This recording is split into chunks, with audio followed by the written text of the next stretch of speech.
Bien, amigos de Escuela de Sabiduría, hoy quiero invitarles a hacer una distinción en la zona emocional, y es la distinción entre sufrimiento y dolor.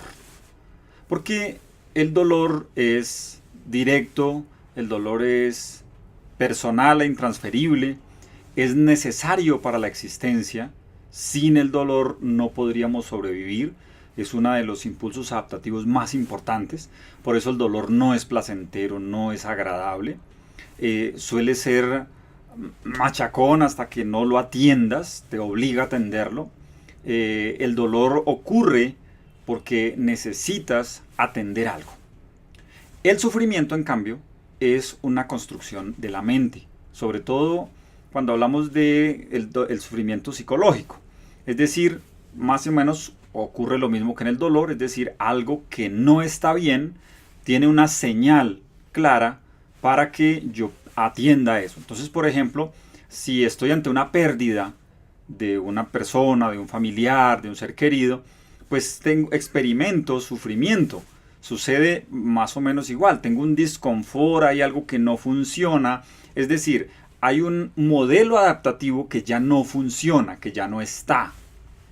Entonces, cuando es el dolor físico, digamos, me duele una muela, yo tengo que atender esa situación porque la muela ya no está funcionando bien. Necesito hacer algo para que la muela vuelva a funcionar de manera adecuada. Y hasta que no lo haga, el dolor no se retira. Puedo poner analgésicos, pero el dolor vuelve. Igualmente sucede con el dolor psicológico. Y es, si la persona a la que yo amaba ya no está, entonces hay una adaptación que ya no funciona en mi sistema.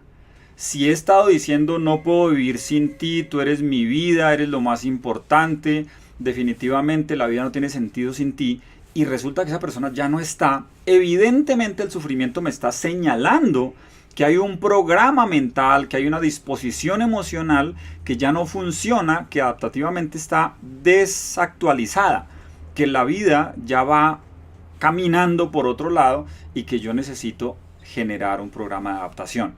Entonces, el tema es que lo primero que sucede es que nosotros rechazamos esa realidad.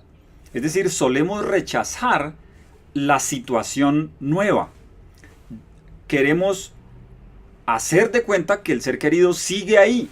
Entonces hay personas que mantienen su ropa, mantienen su cuarto, mantienen todo para que aparentemente todo siga igual. ¿Y eso qué hace? Que el dolor continúa. Por eso un duelo puede demorar 3 meses, 6 meses, 1 año, 10 años. Depende de qué tan rápido te adaptes para que el dolor desaparezca.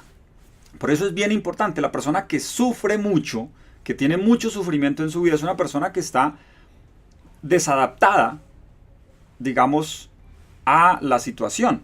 Está en un momento en el que no le está prestando atención a su vida real, al momento que está viviendo, y está viviendo este momento presente con esquemas, con patrones mentales, con patrones emocionales antiguos que ya no corresponden a ese momento y por eso generan sufrimiento.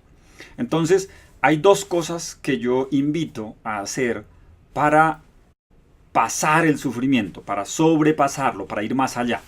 Primera, aceptar la realidad. Es decir, mirar qué hay, qué efectivamente pasa. No gano nada con rechazar la realidad.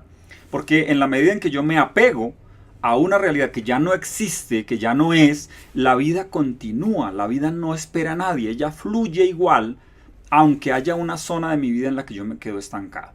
Por eso, las personas que se quedan estancadas, sobre todo en emociones, en recuerdos, en patrones mentales que no les corresponden, pues finalmente terminan sufriendo y haciendo sufrir a las personas que están a su alrededor. Entonces, primero, aceptar la realidad, darme cuenta de qué estoy viviendo, qué es, y buscar la adaptación a eso. Y la segunda es algo que nos enseñó Viktor Frankl, el psicólogo o psiquiatra mejor, que estuvo en el campo de concentración nazi, que le tocó padecer todo el trance de estar en el campamento de concentración como prisionero. Y allí se dio cuenta que todo tenía un sentido y que si las personas encontramos sentido a lo que hacemos o resignificamos lo que está pasándonos, en ese momento digamos que podemos conservar la vida y nos actualizamos. Entonces, básicamente lo que él dice es, dale un significado nuevo. Dale un significado nuevo a eso que vives. Y volviendo al tema de una pérdida, él cuenta la historia de un señor que estaba muy triste porque su esposa había muerto. Entonces Víctor Frank le preguntó, óyeme, ¿y qué hubiera pasado si hubiera sido al contrario? Si tú hubieras muerto y tu esposo hubiera sobrevivido. Y él inmediatamente dijo, no, habría sido terrible porque ella era una mujer frágil, me amaba mucho y habría sido muy difícil para ella. Entonces él le decía, ¿no te parece que es una buena idea de la vida que te haya dejado a ti, que eres un poco más fuerte, que puedes aguantar esta situación, a que hubiera sido ella? ¿No te parece que es una buena ofrenda para ella y un último acto de amor? Y él en ese momento pudo resignificar lo que era estar en víctima por lo que estaba sufriendo, fue volverlo ahora una ofrenda para su esposa, volverlo una ofrenda a la vida y poder integrar esa emoción y entonces vivirla desde el gozo y desde el amor de una entrega mayor. Entonces, si estás sufriendo, es porque tienes algún mecanismo desadaptado. Es necesario que lo adaptes. ¿Cómo? Uno, aceptando la realidad y volviendo a reencauzar toda tu vida y tu energía para que siga fluyendo. Y dos, resignificando, dándole un nuevo significado a eso que estás viviendo. Les hablo Ver Vega, director de escuela de sabiduría.com.